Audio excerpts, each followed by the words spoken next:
আসসালামু আলাইকুম অ্যাডভান্স ভাই।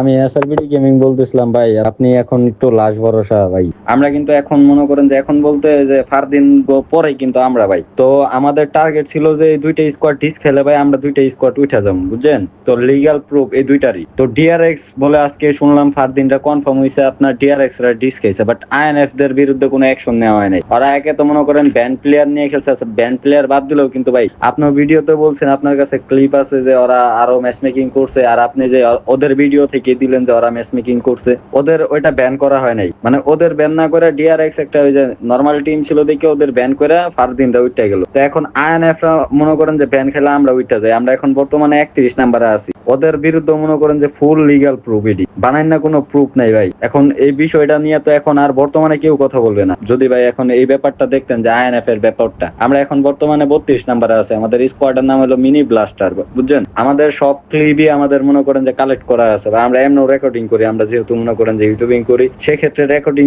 এমনি করা হয়। এখন যদি ভাই আপনি এই জিনিসটা এখন একটু দেখলে ভাই আমাদের জন্য ভালো হয়, কারণ এখন এফএফডব্লিউএস এর মানে ইয়ার পাবলিশ দেয় নাই। দুইটা স্কোয়াডের বিরুদ্ধে লিগ্যাল প্রুফ দেওয়ার পরে একটা স্কোয়াড ব্যান হওয়ার পরে আরেকটা হইলো না কেন? তো এইটা নিয়ে আপনি যদি আরেকটু দেখেন ভাই, সেক্ষেত্রে দেখা গেছে যে ভাই ওই স্কোয়াডটাও ব্যান যাইবে বা ওই স্কোয়াডটা সরতে পারে, কারণ আপনার কারণে দেখলাম কমিউনিটির ভিতরে অনেকগুলো স্কোয়াড সরলো। দেখো ভাই, আমি একটা পয়েন্ট ক্লিয়ার করে বলি, আমি কিচ্ছু না, আমি নাথিং। আমার কথায় কিছুই হয়নি। এগুলো হয় তোমাদের জন্য। তোমরা জায়গায় জায়গায় কথা না বললে, আওয়াজ না তুললে আমার কথায় কিছুই হতো না।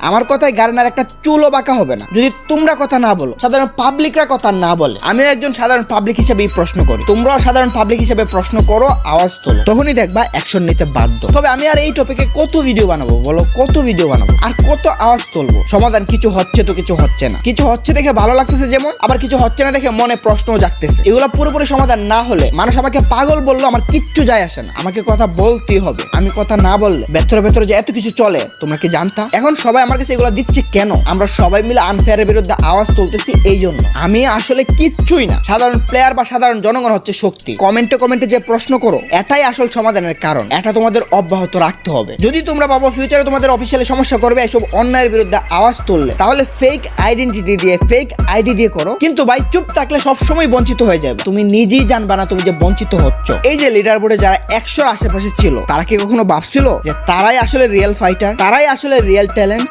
বাকিরা আসলে চোর। সবসময় এভাবে চুরি করেই আসতেছে। তোমাদের সামনে এক একজন সেরা প্লেয়ার, আসলে তোমরা জানো না এদের চেয়ে তোমরাই ভালো প্লেয়ার। নিজেরাই বুঝতে পারো না। এদের সিন্ডিকেটের আড়ালে তোমরা এটা বুঝতেই পারো না। এখন যে এসআরবিডি গেমিং আমার কাছে আসছে, সে কি আনফেয়ার একটা দাবি নিয়ে আসছে? বলেও না। সে যোগ্য, কোয়ালিফাই করার যোগ্য একটা টিম, সে যোগ্য বলে আসছে। কোয়ালিফাই করা কিছু টিম হচ্ছে চোর। এই চোরদের জন্য সে বঞ্চিত হচ্ছে। এখন একটা কথা বলি, এই যে তাদের পজিশন কিন্তু ছিল 90-এর আশেপাশে, তারা কি ভাবছে তারাই আসল যোগ্য এফএফডব্লিউএস খেলার? ভাবার সুযোগটাই দিছে না এই সিন্ডিকেট। তোমরা কখনো ভাবতেই পারো নাই তোমরাই যে আসল যোগ্য, তোমরাই যে আসল দাবিদার। এই সিন্ডিকেটটাই আবার তোমাদের ভাঙতে হবে। এটাই হতে হবে আমাদের মূল টার্গেট। আজকে শুধু আমি টিম ইনফিনিটি নিয়ে কথা বলতে আসি নাই, আর নতুন একটা চোরকে ধরতে আসছে। ডার্ক ভর্টেক্স টিমের লিডার কোনো ধরনের আনফেয়ার কিছুর সাথে জড়িত ছিল না। সে জানতোই না তার একটা প্লেয়ার দুই টিমে খেলছে। তাও সে এটার জন্য সরি বলে আমাদের কাছে একটা বার্তা দিয়েছে। সাথে পুরাতন চোরগুলোকে এখনো কেন বাদ দেওয়া হলো না, এই প্রশ্নগুলোই করতে আসছে। তো আজ এটা বকবক করে না করে দিদি সোজা ভিডিও শুরু করি।